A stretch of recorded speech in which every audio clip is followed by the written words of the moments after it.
ਸਤਿ ਸ਼੍ਰੀ ਅਕਾਲ। Air pollution ਹਮੇਸ਼ਾ ਤੋਂ ਇੱਕ ਸੀਰੀਅਸ ਕੰਸਰਨ ਰਿਹਾ ਹੈ, ਸ਼ਾਇਦ ਸਾਡੇ ਲਈ ਪਰ ਸਰਕਾਰਾਂ ਲਈ ਨਹੀਂ। 2021 ਵਿੱਚ ਇੰਡੀਆ ਦੀ 에ਅਰ ਪੋਲਿਊਸ਼ਨ ਦੀ ਸਥਿਤੀ ਹੋਰ ਖਰਾਬ ਹੋ ਗਈ ਹੈ। ਵਰਲਡ 에ਅਰ ਕੁਆਲਿਟੀ ਰਿਪੋਰਟ ਕੱਢੀ ਹੈ IQ 에ਅਰ ਵੱਲੋਂ, ਜੋ ਇੱਕ ਸਵਿਸ ਫਰਮ ਹੈ ਜੋ ਸਾਰੀ ਦੁਨੀਆ ਦੀ ਪੋਲਿਊਸ਼ਨ ਦੀ ਰਿਪੋਰਟ ਕੱਢਦੀ ਹੈ। 3 ਸਾਲਾਂ ਤੋਂ ਜਿਹੜੀ 에ਅਰ ਕੁਆਲਿਟੀ ਇੰਪਰੂਵ ਹੋ ਰਹੀ ਸੀਗੀ, ਉਹ ਹੁਣ ਦੁਬਾਰਾ ਖਰਾਬ ਹੋਣ ਲੱਗ ਗਈ ਹੈ।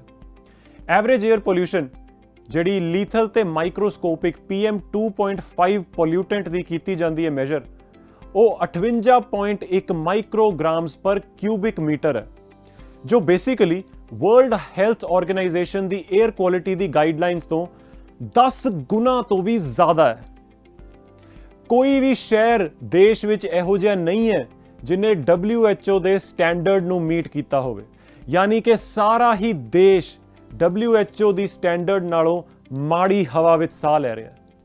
ਨਾਰਥ ਇੰਡੀਆ, ਜਿੱਥੇ ਪੰਜਾਬ, ਦਿੱਲੀ ਅਸੀਂ ਸਾਰੇ ਹਾਂ, ਉਹ ਸਭ ਤੋਂ ਬੁਰਾ ਹੈ।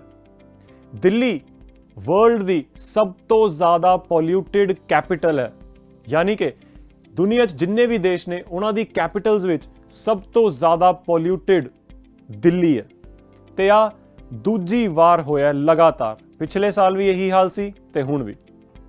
ਪੋਲਿਊਸ਼ਨ ਲਗਭਗ 15% ਵੱਧ ਗਈ ਹੈ ਪਿਛਲੇ ਸਾਲ ਤੋਂ ਦਿੱਲੀ ਦੇ ਵਿੱਚ। 에ਅਰ ਪੋਲਿਊਸ਼ਨ ਲੈਵਲਸ ਦਿੱਲੀ ਵਿੱਚ WHO ਦੀ ਸੇਫਟੀ ਲਿਮਿਟ ਤੋਂ 20 ਗੁਣਾ ਜ਼ਿਆਦਾ ਹੈ। PM2.5 ਜਿਹਦੀ ਪਹਿਲਾਂ ਗੱਲ ਕੀਤੀ, ਉਹ 96.4 ਮਾਈਕਰੋਗ੍ਰਾਮਸ ਪਰ ਕਿਊਬਿਕ ਮੀਟਰ ਦੀ ਐਨੂਅਲ ਐਵਰੇਜ ਉੱਤੇ ਹੈ, ਜਦਕਿ ਸੇਫ ਲਿਮਿਟ ਸਿਰਫ 5 ਦੀ ਹੈ।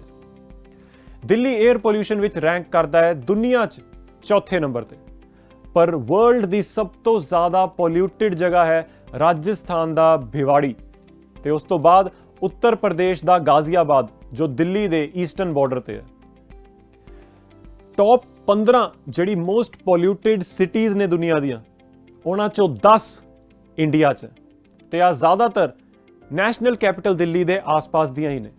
ਦੁਨੀਆ ਦੀ ਜੇ ਟੌਪ 100 ਮੋਸਟ ਪੋਲਿਊਟਿਡ ਸ਼ਹਿਰਾਂ ਦੀ ਗੱਲ ਕਰਾਂ ਤਾਂ ਉਹਨਾਂ ਚੋਂ 63 ਇੰਡੀਅਨ ਸ਼ਹਿਰ ਨੇ, ਤੇ ਅੱਧੇ ਤੋਂ ਵੱਧ ਸਿਰਫ ਹਰਿਆਣਾ ਤੇ ਉੱਤਰ ਪ੍ਰਦੇਸ਼ ਵਿੱਚ ਨੇ। 에ਅਰ ਕੁਆਲਿਟੀ ਲਾਈਫ ਇੰਡੈਕਸ ਜਿਹੜਾ ਡਿਵੈਲਪ ਕੀਤਾ ਗਿਆ ਯੂਨੀਵਰਸਿਟੀ ਆਫ ਸ਼ਿਕਾਗੋ ਵੱਲੋਂ, ਉਹ ਕਹਿੰਦਾ ਹੈ ਕਿ ਦਿੱਲੀ ਤੇ ਲਖਨਊ ਵਿੱਚ ਰਹਿਣ ਵਾਲੇ ਆਪਣੀ ਜ਼ਿੰਦਗੀ ਦੇ ਲਗਭਗ 10 ਸਾਲ ਹੋਰ ਵਧਾ ਸਕਦੇ ਨੇ ਜੇ 에ਅਰ ਕੁਆਲਿਟੀ ਲੈਵਲ WHO ਦੇ ਸਟੈਂਡਰਡ ਯਾਨੀ ਕਿ 5 ਜਾਂ ਉਸ ਤੋਂ ਥੱਲੇ ਆ ਜਾਵੇ। ਜੇ ਮੇਜਰ ਸੋਰਸ ਦੀ ਗੱਲ ਕਰੀਏ 에ਅਰ ਪੋਲਿਊਸ਼ਨ ਦੀ, ਤਾਂ ਉਹ ਵਹੀਕੂਲਰ ਐਮਿਸ਼ਨਸ ਨੇ, ਯਾਨੀ ਕਿ ਸਾਡੀਆਂ ਗੱਡੀਆਂ ਤੇ ਜਿੰਨੇ ਵੀ ਵਾਹਨ ਚੱਲਦੇ ਨੇ ਉਹਨਾਂ ਦੀਆਂ ਐਮਿਸ਼ਨਸ। ਕੋਲ ਫਾਇਰਡ ਪਾਵਰ ਪਲਾਂਟਸ, ਯਾਨੀ ਕਿ ਕੋਇਲੇ ਤੇ ਚੱਲਣ ਵਾਲੇ ਪਾਵਰ ਪਲਾਂਟਸ। ਇੰਡਸਟਰੀਅਲ ਵੇਸਟ, ਅਸੀਂ ਬਾਰ-ਬਾਰ ਗੱਲ ਕਰਦੇ ਹਾਂ ਫੈਕਟਰੀਆਂ ਦੀ, ਇੰਡਸਟਰੀਜ਼ ਦੀ।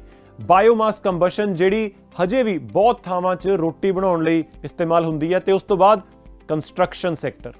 ਤੇ ਹਾਂ, ਮੇਜਰ ਪੋਲਿਊਟੈਂਟਸ ਵਿੱਚ ਸਟਬਲ ਕਿਤੇ ਵੀ ਨਹੀਂ ਹੈ।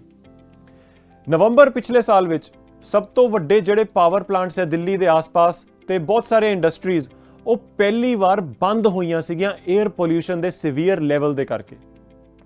ਜੋ ਇਕਨੋਮਿਕ ਕਾਸਟ ਹੈ ਇਸ ਕ੍ਰਾਈਸਿਸ ਦੀ, ਉਹ ਇੰਡੀਆ ਨੂੰ ਐਸਟੀਮੇਟਿਡ $150 ਬਿਲੀਅਨ ਤੋਂ ਵੀ ਜ਼ਿਆਦਾ ਹੈ।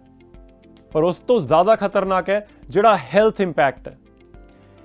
ਐਸਟੀਮੇਟ ਹੈ ਕਿ 3 ਮੌਤਾਂ ਹਰ ਮਿੰਟ ਕਿਸੇ ਨਾ ਕਿਸੇ ਤਰ੍ਹਾਂ 에ਅਰ ਪੋਲਿਊਸ਼ਨ ਨਾਲ ਜੁੜੀਆਂ ਹੋਈਆਂ ਨੇ, ਤੇ ਨਾਲ ਹੀ ਹਾਰਟ ਐਂਡ ਲੰਗ ਡਿਜ਼ੀਜ਼ਸ, ਜਿਹਦੇ ਬਹੁਤ ਹੀ ਐਡਵਰਸ ਹੈਲਥ ਇਫੈਕਟ ਸਾਡੇ ਉੱਤੇ ਹੁੰਦੇ ਨੇ।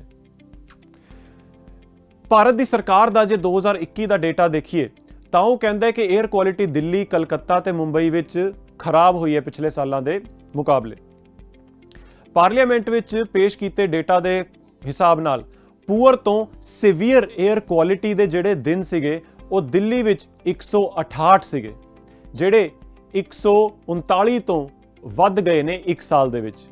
ਕਲਕੱਤਾ 'ਚ ਇਹੋ ਜਿਹੇ 83 ਦਿਨ ਸੀਗੇ ਤੇ ਮੁੰਬਈ 'ਚ 39, ਤੇ ਇਹ ਸਾਰੇ ਪਿਛਲੇ ਸਾਲ ਤੋਂ ਵਧੇ ਹੋਏ ਦਿਨ ਨੇ। ਪਰ ਜਦੋਂ ਮੀਡੀਆ ਵੱਲੋਂ ਪੁੱਛਿਆ ਗਿਆ ਕਿ ਇੱਕ ਜਿਹੜੀ ਰਿਪੋਰਟ ਆਈ ਸੀ ਵਰਲਡ 에ਅਰ ਕੁਆਲਿਟੀ ਰਿਪੋਰਟ 2020 ਦੀ, ਯਾਨੀ ਕਿ ਇਹੀ ਰਿਪੋਰਟ ਪਿਛਲੇ ਸਾਲ, ਤਾਂ ਸੈਂਟਰ ਨੇ ਇਹੋ ਜੀ ਰੈਂਕਿੰਗ ਨੂੰ ਬਿਲਕੁਲ ਖਾਰਿਜ ਕਰਤਾ ਸੀਗਾ, ਇਹ ਕਹਿ ਕੇ ਕਿ ਇਹ ਤਾਂ ਸੈਕੰਡਰੀ ਡੇਟਾ ਜਾਂ ਸੈਟੇਲਾਈਟਸ ਤੋਂ ਕੀਤਾ ਹੋਇਆ, ਇਹਦੇ 'ਚ ਗਰਾਊਂਡ ਰਿਐਲਿਟੀ ਕੋਈ ਨਹੀਂ ਹੈ।